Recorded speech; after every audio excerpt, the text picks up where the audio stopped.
Hello everyone, good to see on the channel how to use it, and in that video I'm gonna show you how to separate information, for example by spaces.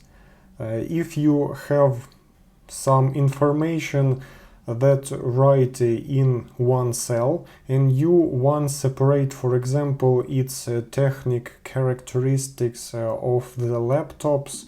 For example, you want to separate the screen, name, model, screen resolution and other properties that have that laptop into columns.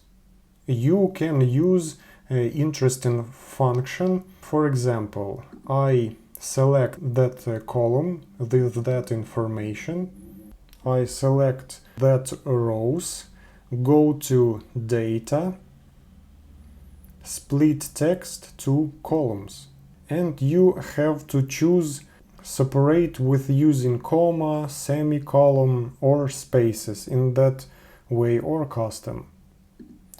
I use space and we receive the table with separated information. Of course, in that situation I have to edit some information because it's different in some columns, but in general it works, and in your situation it can help you. While I preparing lesson for the function lookup, I find that table in internet and decide to show you how to do it.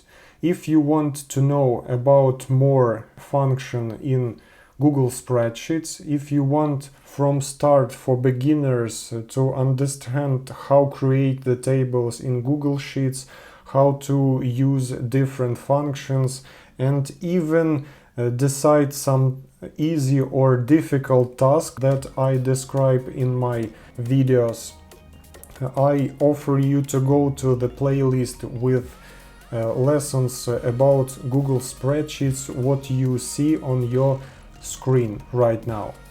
And if you like this information, thumbs up, subscribe to the channel and go to the next video.